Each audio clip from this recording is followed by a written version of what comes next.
Texas singer, songwriter, not just Texas, but country singer, songwriter as well. Creed Fisher with us today. And first off, Creed, it's a privilege to have a chance to visit with you, brother. Thanks for having me, buddy. I appreciate it. Now, tell us, the only thing I can think of right now, my hands are so stinking cold, is the cold weather. But I love the new single. Was checking it out before we came on. People Like Me. Tell us, Creed, where this song came for you and what it means to have it out there, getting the feedback from the listeners. Well, it's just really nice to be doing some good things on the Texas chart, the Texas country music charts, and the songs, it's for the fans, it's for the blue collar people that like me, that grew up blue collar, and we live hard. We know we live hard, and we party hard, and we work hard, and that's what it's about. It's really a song for the fans. If it wasn't for the fans, I wouldn't get to do what I love to do. So just really goes out to them. We did the video, that's kind of what the video was about. We packed Billy's Ice House here in the Braunfels. And it's just it's a song about hanging out with people like you, people like Creed. Now, you talked to New Braunfels. Tell us about the music scene there. I know I've got nephews that are always talking about wanting to get up to New Braunfels again, about the music scene there. What's so special about music there? Well, I think part of it's the Green Hall. It's in Green. And I just think it's where Lukenbach's not far from here. And, Willie was actually the house band back in the day at Green Hall. So, wow. It's kind of just unique. It's its own, it's its own thing. But I know a lot of Texas artists, live around the area. It's just a beautiful place. You got two rivers and a lake. And it's just, it's a happy place, man. So I guess that just translates into music. It's made for redneck fun. So country music fits right in there, right? Yes, it does. Now, Creed, where did music originate for you? Where did you first take an interest in music? Well, I'd always, I grew up watching George Strait, and I saw George Strait up there with all the girls screaming.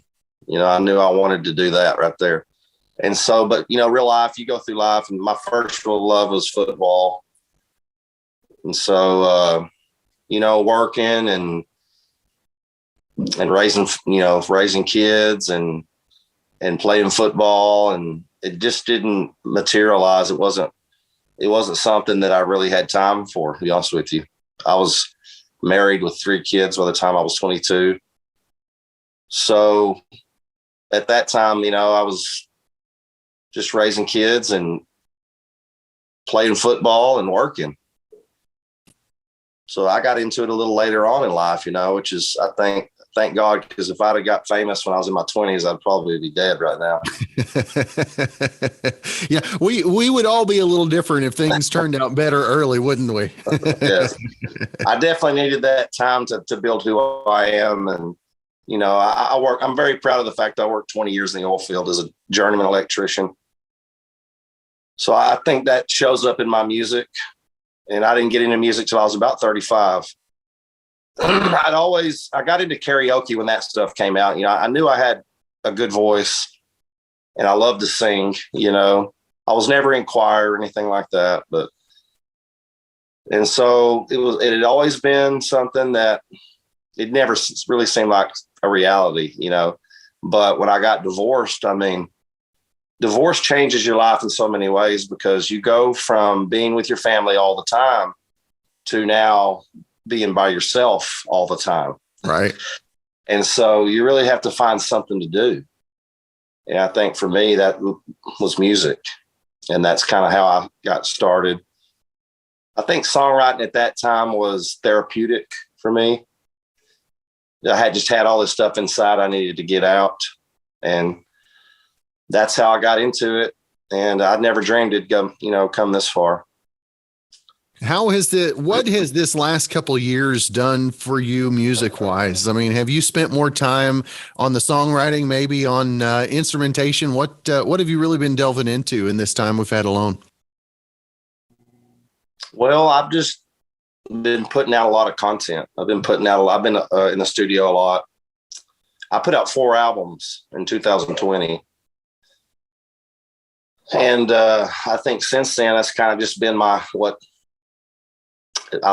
way I like to do it. You know, I put out a lot of new, I'm always writing. And so I think, yeah, I mean, I've had 9 albums out in the last couple of years. One was the greatest hit of my earliest stuff, but I was just able to keep busy writing. And luckily, you know, here in Texas, I'm an outdoors person. So I like to get outside and go to the lake, you know, get out. And I was able to do that, you know, during that period. But I just stayed busy writing songs. I think that's kind of where Whiskey and the Dog came about. Now, who were the biggest influences on your songwriting? Has it maybe been somebody that you've actually been able to spend some time co-writing with? No, sir. No, I never really did much co-writing until I was till a few years ago. I would say just my heroes that I grew up listening to, like Merle Haggard. I think my style's somewhat like Haggard. Throw in Waylon and Hank in there, you know, but I was just always more drawn to, when I picked up a guitar, I didn't pick up a guitar to sing Silver Wings. You know, I picked up a guitar to write a song. And that's just how I've always been. Now, what's the hardest part of the write for you? What is the sticky point for you? Usually, you know, the second verse, because I'll do that a lot. I'll write a song. I'll write the first verse, maybe the first 2 verses, and then I'll write the chorus. And once I've got that written, well, the structure of the song's there. You know, basically at that point how you're going to structure the song. So a lot of times I'll even go into the studio, like with Rebel in the South. A lot of the songs, when I went and cut them, I didn't have them finished. You know, I hadn't finished writing the second half of the verse. But so I would say if I have trouble writing a song, that's usually where it's at, in that second half of the song. Just because usually, you know, you don't want to screw it up in the second half of the song. You've got something really, really good going, you know, you want to be real careful. And you always want, you know, if you have a really strong song you're writing, you never want the second half to not be as good as, not live up to the song, you know? Now, how much do you think that your 20 years in the oil field, the manual labor, the blue collar work, how much do you think that has aided you in the following that you've had from the blue collar crowd as well?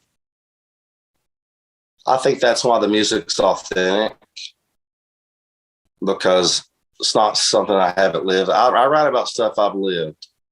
And if I haven't lived it, I write about something that like, for instance, with my song Faster, where I sing about, you know, the Old West. Obviously, I didn't live in the Old West, but it's something I feel, you know. It's either something I've lived through or something I've seen.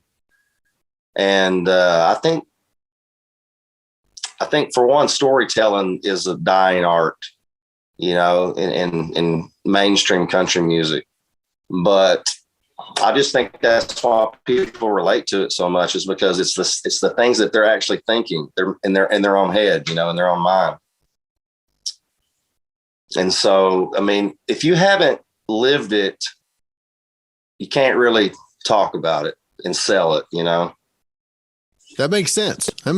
Some other folks should probably follow that rule in life too, right? It's a good rule, man. Never let you down, I promise. Now, the touring picking back up, how has the live shows been? And I know you've got an upcoming show where you said you're going to be playing out in the cold. What do you do to prepare yourself physically for that? Because I know playing instruments, it's going to be hard to put too much on, right? You cannot prepare yourself for that. We're Texans, you know. You can't prepare yourself for that because you don't experience it very often. So like it happened actually last year too. We played, I think it was 35 degrees when we played Texas Live in Arlington, which was, it's outside as well. And this time we're playing Lava Cantina, and it's supposed to be 48 about the time we play. And I think, man, you just find a good jacket. That's the key. One that moves with you, right? Yeah, because you can't play guitar with your hands in a mitten, But I think, the guys that I play rhythm guitar, but the guys that are actually, shredding on the guitars, they keep little heat pocket things in their pockets so they can stick their hand in there while I'm talking or between songs or whatnot. But it's definitely not very comfortable for a Texan. Yeah, especially South Texan. I mean, you guys hardly even have jackets, do you? There's always a day every single winter where I end up somewhere freezing my butt off.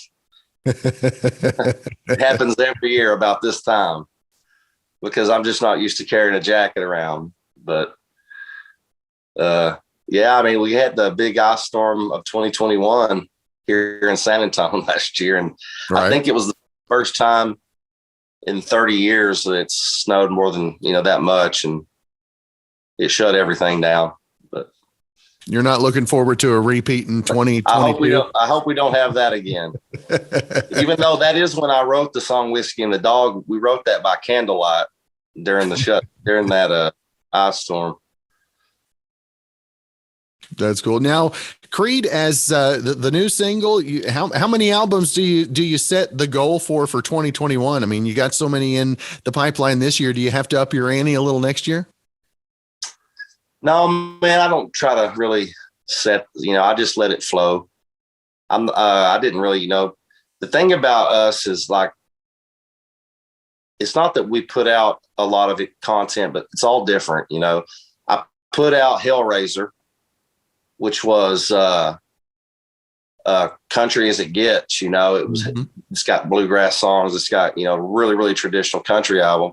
And then I did Outlaw Influence Volume 1, where I've been wanting to do that for a long time, where I went and sang Big City by Merle, and it was 12 songs of my biggest heroes.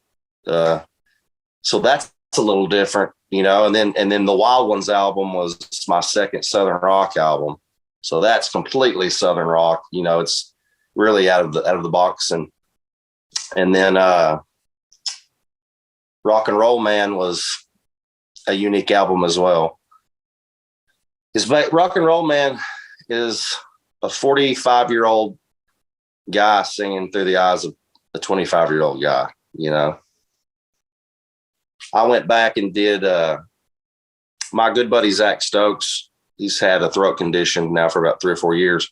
He actually just was able to have surgery. And he had some great songs, man. I did 5 of his songs on Rock and Roll Man that I wanted that I thought the world needed to hear, And so that gave that album a real unique feel as well. So, but for 2021, I've obviously I put out the greatest hits album, all these songs I wrote. Mm-hmm. It's a 30 song compilation of the first 30. Instead of calling it the best of or whatever, I have a song called All These Songs I Wrote that was on my first album, Ain't Scared to Bleed. So I put that out in April, and obviously now Whiskey and the Dogs came out October 22nd. Mm-hmm. So for next year, we've got at least 2, probably 3 albums coming. I'm going to do another Southern rock album. I'm doing a Rebel in the South. I'm already finished with. It comes out next summer. I'm really excited about it. And Outlaw Influence Volume 2. So we're staying busy. Staying busy. Now, does the Southern rock, does that help you keep your sanity a little bit, being able to kind of change things up a little bit? It's fun. I enjoy being able to, doing the same things over and over. I like to mix it up, and I think it helps with the live show. And it's just a lot of fun. I love rock and roll. I grew up on Black Sabbath and Ted Nugent. And, I would say just having those different varieties of music as a youngin', definitely blended my music to where, but a lot of people think the Wild Ones is the best album I've ever put out. That's cool.